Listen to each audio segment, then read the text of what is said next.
आज बुधवार का दिन है तो भक्तजनों, आज बुधवार का दिन पूरा गणेश भगवान का आप लोग कथा सुने। बहुत लोग ऐसे हैं कि अधूरे देख कर छोड़ देते हैं, भगवान को अपमान करते हैं, उसलिए तो भगवान रूठ जाते हैं। अगर भगवान का खुश करना है तो नियम पूर्वक उनकी बुधवार का पूजा करें, उनकी कथा सुने, ताकि गणेश भगवान सब भक्तों पर खुश होकर उनके घर में धन समृद्धि का प्राप्ति हो। गणेश भगवान की जय हो, गणेश भगवान की जय हो। पुराने समय की बात है, एक रतिदेव नाम का राजा हुआ करते थे और उनके राज्य में धर्मकेतु नाम का ब्राह्मण रहता था। धर्मकेतु की 2 पत्नियां थी, एक का नाम सुशीला तो दूसरी का नाम चंचला था। दोनों ही पत्नियों के व्यवहार और विचारों में बहुत अंतर था। सुशीला धर्मी के व्यवहार की स्त्री थी और व्रत उपवास करती, पूजा अर्चना आदि में अधिक विश्वास रखती थी और उपवास और पूजा अर्चना आदि में अधिक विश्वास रखती थी। इसके विपरीत चंचला भोग विलास में ज़्यादा मस्त रहती थी। वो शारीरिक सुंदरता और साजा श्रृंगार पर ज़्यादा ध्यान रखती थी। व्रत उपवास अथवा पूजा अर्चना से उसका कोई ध्यान नहीं था। कुछ समय बाद धर्मकेतु की दोनों ही पत्नियों को संतान की प्राप्ति हुई। सुशीला ने एक पुत्री को जन्म दिया तो चंचला को पुत्र रत्न की प्राप्ति हुई।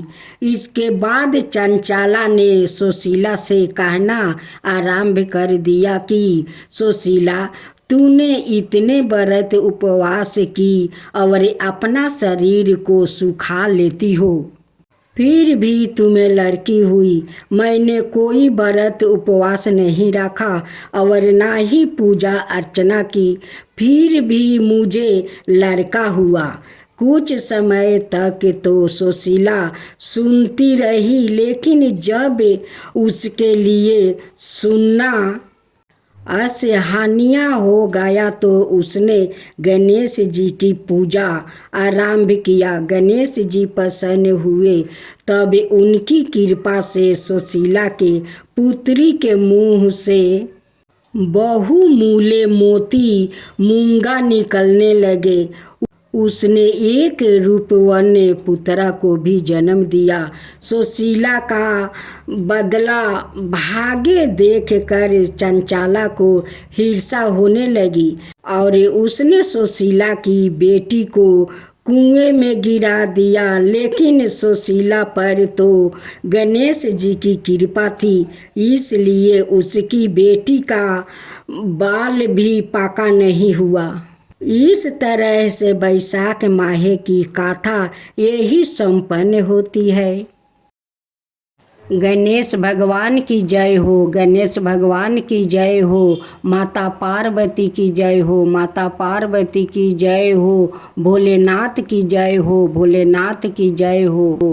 यह कहकर ब्रह्मा पार्वती को एक ओर ले गया और उन्हें उचित स्थान पर बैठा दिया। शिव और सिंदूर भयंकर युद्ध होने लगा। ब्रह्मा और कोई ना होकर सवाए गणेश थे, जो अपनी माता का आहन पर ब्रह्मा बनकर वहां पहुँचे थे। शिव से युद्ध करते करते जब सिंदूर थक गया तो ब्रह्मा भेषधारी गणेश ने उस पर अपनी माया चलाई। असुर को चारों ओर से एक ही आवाज सुनाई देने लगी, सिंदूर भाग जा, जिससे तू युद्ध कर रहा है वो सवाए देव भगवान शिव है और जिसे तू स्त्री के रूप में पाने की इच्छा कर रहा है वो माता पार्वती है। भगवान शिव को तू कभी पराजित नहीं कर पाएगा, इसलिए अपनी जान बचाओ और तुरंत यहाँ से भाग जा। यह आवाज़ सुनकर सिंदूर वहाँ से भाग निकला। शिव विजयी रहा। गणेश अपने बस्ता बी के रूप में आकर माता पार्वती से बोले, असुर भाग गया माँ, असुर भाग गया माँ। मैंने अपनी माया से उसे इतना भयभीत कर दिया है कि अब वो इस और झांकेगा भी नहीं। अब आप सुरक्षित है माँ। अपने पुत्र की बात सुनकर पार्वती प्रसन्न होकर बोली, पुत्रा तुम बहुत उचित समय पर पहुँचे। मुझे तो अनिष्ट की आशंका हो रही थी। गणेश जी बोले, माते भाला ऐसा कौन सा अभागा पुत्र होगा जो माँ के आहन पर उसकी सहायता को ना पहुँचे। आपने याद किया और मैं तुरंत दौड़ा चला आया। यह कहकर गणेश अंतर्ध्यान हो गए। भक्त जनों, अब आप सुने गणेश भगवान की व्रत कथा। एक बार पार्वती जी ने गणेश जी से पूछा कि वैशाख माह के कृष्णा पक्ष की जो संकष्टी नाम का चतुर्थी कही गई है, उस दिन कौन से गणेश का किस विधि से पूजा करना चाहिए और उस दिन भोजन में क्या ग्रहण करना चाहिए। गणेश जी ने उत्तर दिया, हे माता, वैशाख कृष्णा चतुर्थी के दिन बर्क ढूंढ नाम का गणेश जी की पूजा व्रत करनी चाहिए और भोजन में कमल गुट्टे का हलवा लेना चाहिए। हे जननी, द्वारपाल योग में राजा युधिष्ठिर ने इस प्रश्न को पूछा था और उसके उत्तर में भगवान श्री कृष्ण ने जो कहा, मैं उसी इतिहास का वर्णन करता हूँ। आप श्रद्धा युक्त होकर सुने। भगवान श्री कृष्ण ने बोले, हे राजन, इस कल्याणी दात्री चतुर्थी का जिसने व्रत किया है और उसे जो फल प्राप्ति हुआ है, मैं उसे ही तुमसे कह रहा हूँ। प्राचीन काल में एक रंती देव नाम का प्रतापी राजा हुआ करता था। जिस प्रकार आग तीन समूह को जला डालती है, उसी प्रकार वो अपने पुत्रों को विनाशक थे। उनकी मित्रता यम, कुबेर, इंद्रादि देवों से थी। उन्हीं के राज्य में धर्म केतु नाम का एक श्रेष्ठ ब्राह्मण रहते थे। उनके दो स्त्रियां थी, एक का नाम सुशीला और दूसरी का नाम चंचला था। सुशीला नित्य ही कोई ना कोई व्रत किया करती थी, फलत उसने अपने शरीर को दुर्बल बना डाला था। इसके विपरीत चंचला कभी भी कोई व्रत उपवास आदि ना करके भर पेट भोजन करती थी। इधर सुशीला को सुंदर लक्षणों वाली एक कन्या हुई और उधर चंचला को पुत्र रतन की प्राप्ति हुई। यह देखकर चंचला बारंबार सुशीला को ताना देने लगी, अरे सुशीला, तूने इतना व्रत उपवास करके शरीर को दुर्बल बना डाली, फिर भी एक कुशकाय कन्या को जन्म दिया। मुझे देख, मैं कभी व्रती के चक्कर में ना पड़ कर हष्ट पुष्ट बनी हुई हूँ और वैसे ही बालक को भी जन्म दिया है। अपनी सवत का वियोग बाण सुशीला का हृदय में चुभने लगा। वो पतिव्रता विधिवत गणेश जी की उपासना करने लगी। जब सुशीला ने भक्ति भाव से संकटनाशक गणेश चतुर्थी का व्रत किया तो रात्रि में वरदायक गणेश जी ने उसे दर्शन दिया। श्री गणेश जी ने कहा, हे सुशीला, तेरी आराधना से हमें अत्यधिक संतोष है। मैं तुम्हें वरदान दे रहा हूँ कि तेरी कन्या के मुख से मोती और मूंगा प्रवाहित होते रहेगा। हे कल्याणी, इससे तुझे सदा प्रसन्नता रहेगी। हे सुशीला, तुझे वेद शास्त्र वचत एक पुत्र भी होगा। इस प्रकार का वरदान देकर गणेश जी वहाँ से अंतर्ध्यान हो गए। वरदान प्राप्ति के फल स्वरूप उस कन्या के मुख से सदाए मोती और मूंगा झरने लगे। कुछ दिनों के बाद सुशीला को एक पुत्र उत्पन्न हुआ। तदंतर धर्मकेतु का स्वर्गवास हो गया। उनकी मृत्यु के उपरांत चंचला घर का सारा धन लेकर दूसरे घर में जाकर रहने लगी, परंतु सुशीला पति गृह में रहकर ही पुत्र और पुत्री का पालन पोषण करने लगी। अपनी कन्या के मुंह से मोती मूंगा गिरने के फल स्वरूप सुशीला के पास अल्प समय में ही बहुत सा धन एकत्र हो गया।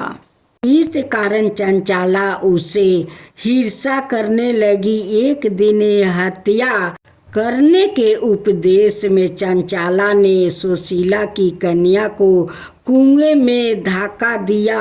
उस कुएं में गणेश जी ने उसकी रक्षा की और वो बालिका सकुशल अपनी माता के पास लौट आई।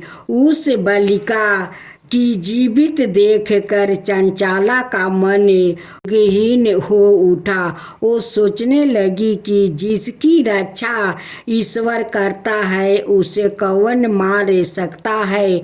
इधर सुशीला अपनी पुत्री को पुण्य प्राप्ति कर प्रसन्न हो गई। पुत्री को छाती से लगाकर उसने कहा, श्री गणेश जी ने तुझे पूर्ण जीवन दिया है।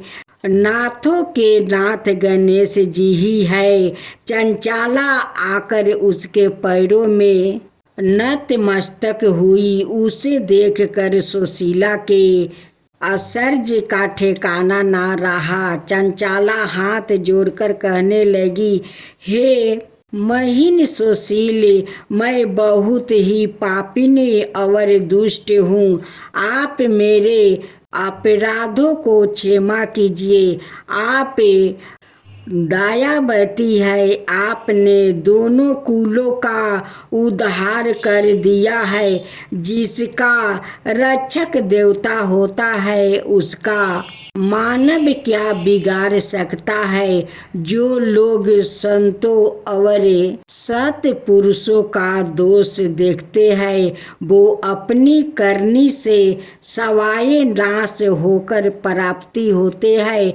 इसके बाद चंचला ने भी उस कष्ट निवारक पुण्यदायक संकट नाशक गणेश जी के व्रत को किया। श्री गणेश जी के अनुग्रह से परम्पार उन दोनों में प्रेम भाव स्थापित हो गया। जिस पर गणेश जी के कृपा होती है उसके सूत्र भी मित्र बन जाते हैं। सुशीला के द्वार संकट नाशक गणेश चतुर्थी व्रत किया जाने के कारण ही उसकी सवत चंचला का हृदय में परिवर्तन हो गया।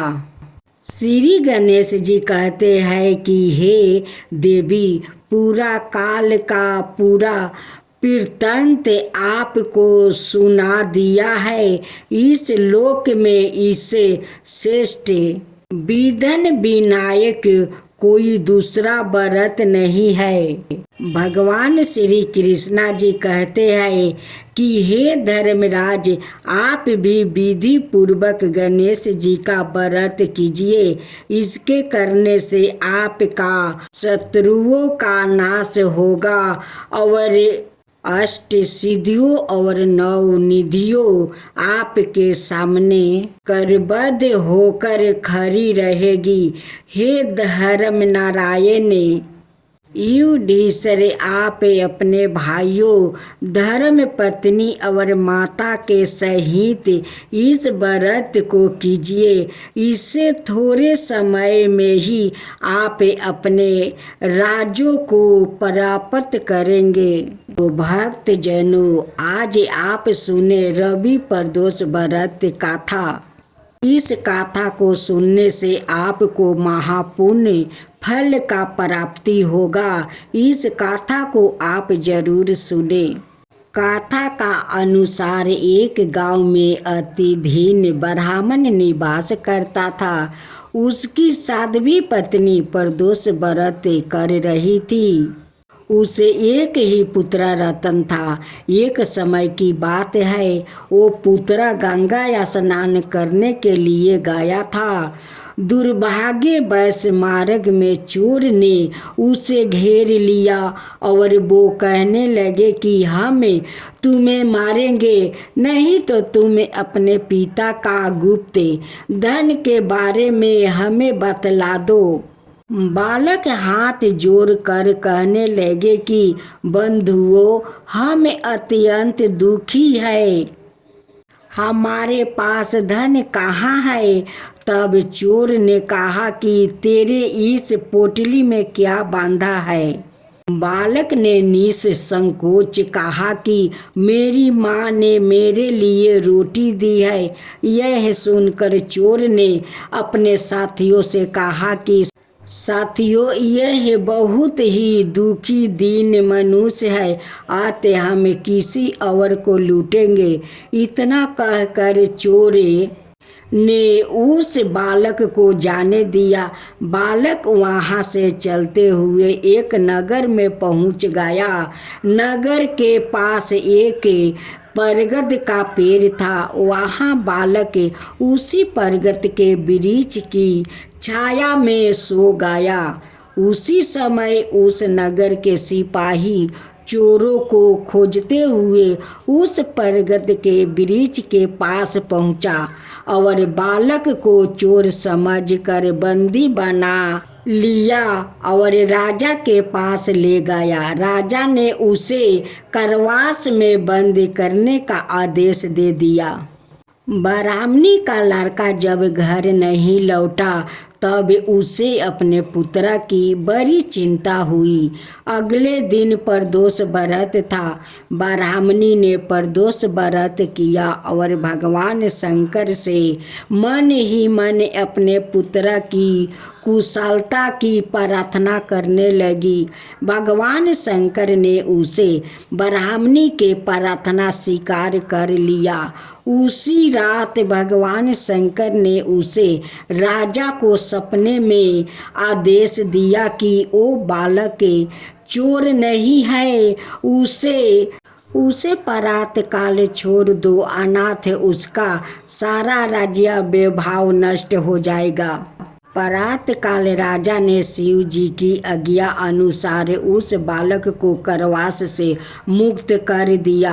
बालक ने अपनी सारी कहानी राजा को सुनाई। सारा वृत्तांत सुनकर राजा ने अपने सिपाहियों को उस बालक के घर भेजा और उसके माता पिता को राज दरबार में बुलवाया। उसके माता पिता बहुत ही भयभीत थे। राजा ने उन्हें भयभीत देखकर कहा कि आप भयभीत ना हो, आपका बालक निर्दोष है। राजा ने ब्राह्मण को 5 गांव दान में दे दिया, जिससे कि वो सुखपूर्वक अपना जीवन व्यतीत कर सके। भगवान शिव की कृपा से ब्राह्मण परिवार आनंद से रहने लगा। अंत जो मनुष्य रवि प्रदोष व्रत को करता है वो सुख पूर्वक और निरोगी होकर अपना पूर्ण जीवन व्यतीत करता है और उसके जीवन में सुख समृद्धि आती है। भोलेनाथ की जय हो, भोलेनाथ की जय हो। भक्तजनों, तो अब आप सुने रविवार का प्रदोष व्रत कथा। रवि प्रदोष व्रत की कथा का अनुसार एक गांव में अति दिन ब्राह्मण निवास करता था। उसकी साध्वी स्त्री प्रदोष व्रत किया करती थी।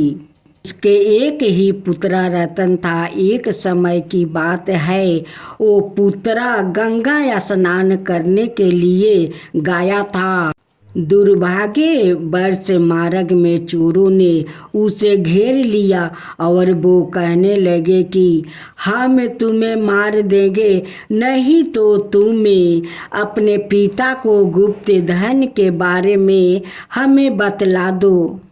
बालक दीन भाव से कहने लगा कि बंधुओं, हम अत्यंत दुखी दिन है, हमारे पास धन कहाँ है। तब चोरों ने कहा कि तेरे इस पोटली में क्या बांधा है। बालक ने निसंकोच कहा कि मेरी माँ ने मेरे लिए रोटियां दी है। यह सुनकर चोरों ने अपने साथियों से कहा कि साथियों, यह बहुत ही दीन दुखी मनुष्य है, अतः हम किसी और को लूटेंगे। इतना कहकर चोर ने उस बालक को जाने दिया। बालक वहाँ से चलते हुए एक नगर में पहुँचा। नगर के पास एक बरगद का पेड़ था। वो बालक उसी बरगद के वृक्ष की छाया में सो गया। उसी समय उस नगर के सिपाही चोरों को खोजते हुए उस बरगद के वृक्ष के पास पहुंचा और बालक को चोर समझकर बंदी बना लिया। राजा के पास ले गए। राजा ने उसे कारावास में बंद करने का आदेश दे दिया। ब्राह्मणी का लड़का जब घर नहीं लौटा तब उसे अपने पुत्र की बड़ी चिंता हुई। अगले दिन प्रदोष व्रत था। ब्राह्मणी ने प्रदोष व्रत किया और भगवान शंकर से मन ही मन अपने पुत्र की कुशलता की प्रार्थना करने लगी। भगवान शंकर ने उसे ब्राह्मणी की प्रार्थना स्वीकार कर लिया। उसी रात भगवान शंकर ने उसे राजा को सपने में आदेश दिया कि वो बालक चोर नहीं है, उसे प्रात काल छोड़ दे, अनाथ उसका सारा रजिया वैभव नष्ट हो जाएगा। प्रात काल राजा ने शिव जी की आज्ञा अनुसार उस बालक को कारावास से मुक्त कर दिया। बालक ने अपनी सारी कहानी राजा को सुनाई। सारा वृत्तांत सुनकर राजा ने अपने सिपाहियों को उस बालक के घर भेजा और उसके माता पिता को राज दरबार में बुलवाया। उसके माता पिता बहुत ही भयभीत थे। राजा ने उन्हें भयभीत देखकर कहा कि आप भयभीत ना हो, आपका बालक निर्दोष है। राजा ने ब्राह्मण को 5 गांव दान में दिया जिससे कि वो सुख पूर्वक अपना जीवन व्यतीत कर सके। भगवान शिव की कृपा से ब्राह्मण का परिवार आनंद से रहने लगा। अत जो मनुष्य रवि प्रदोष व्रत को करता है वो सुख पूर्वक और निरोगी होकर अपना पूर्ण जीवन व्यतीत करता है और उसके जीवन में सुख शांति आती है।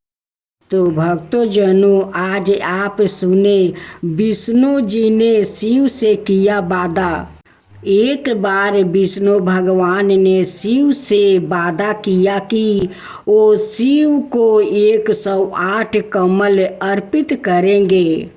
वो कमल का फूलों की तलाश में निकल गए और पूरी दुनिया में खोजने के बाद भी उन्हें सिर्फ 107 कमल फूल मिला। एक फूल कम था। उन्होंने आकर सब कुछ शिव के सामने रख दिया। शिव ने अपनी आंखें तो नहीं खोली, वो सिर्फ मुस्कुराए क्योंकि एक कमल का फूल कम था। फिर विष्णु भगवान ने कहा, मुझे कमल नयन कहा जाता है, जिसका अर्थ है कमल के फूलों की तरह आँखों वाला भगवान। मेरी आँखें किसी कमल की तरह है, सुंदर है, तो मैं अपनी एक आँखें अर्पित करता हूँ। और उन्होंने तुरंत अपनी दाहिनी आँख निकाल कर शिवलिंग पर रख दिया। इस तरह की भेंट से प्रसन्न होकर शिव ने विष्णु को प्रसिद्ध सुदर्शन चक्र दिया।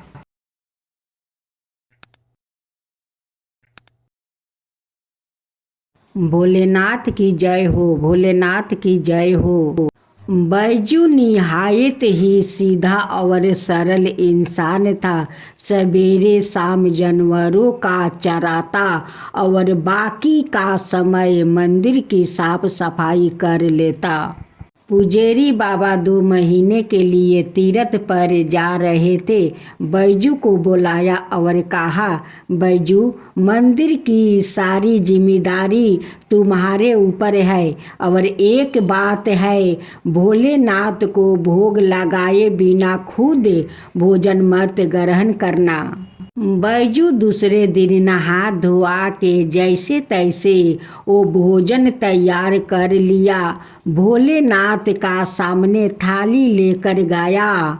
बाबा भोजन कर लो। बाबा टस से बस्ट नहीं हुआ। सवेरे से शाम हो गई, ना तो बाबा ने भोजन ग्रहण किया और ना ही बैजू ने भोजन किया। 2-3 दिन यही सिलसिला चलता रहा। चौथे दिन बैजू का धीरज टूट गया। पास परी लाठी उठाया और जाकर शिवलिंग पे तत्काल भोलेनाथ का पीठ पर मार दिया। लाठी पीठ पे पड़ते हुए बोले, बैजू क्या बात है, 4 दिन से तुम्हारे चक्कर में बिना कुछ खाए पिए गुहार लगा रहा हूँ, सुनाई नहीं पड़ता है।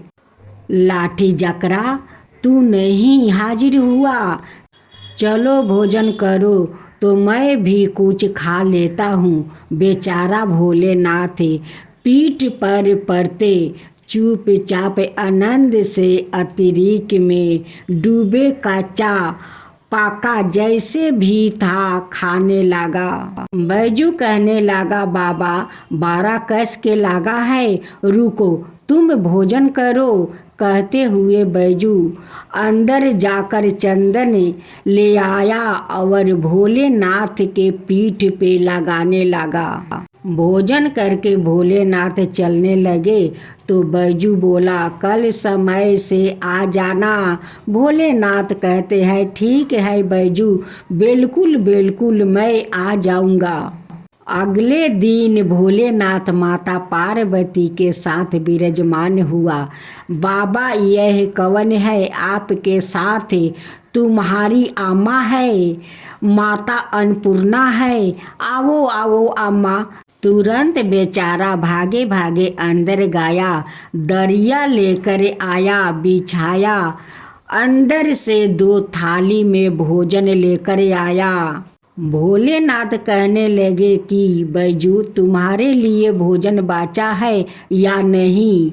क्या बताता? बोला, हाँ बाबा, चिंता ना करो, बहुत है। आनंद में डूबे स्वादिष्ट भोजन खत्म किया। तीसरे दिन फिर माता पार्वती के साथ विराजमान हुआ, वो भी समय से पहले। बैजू हकबकाया और कहा, बाबा आज इतनी जल्दी आप आ गए। माता पार्वती मुस्कुराई, बोली, बैजू आज खाना मैं बनाऊंगी। लाख माना करने के बावजूद बैजू की एक नहीं चली।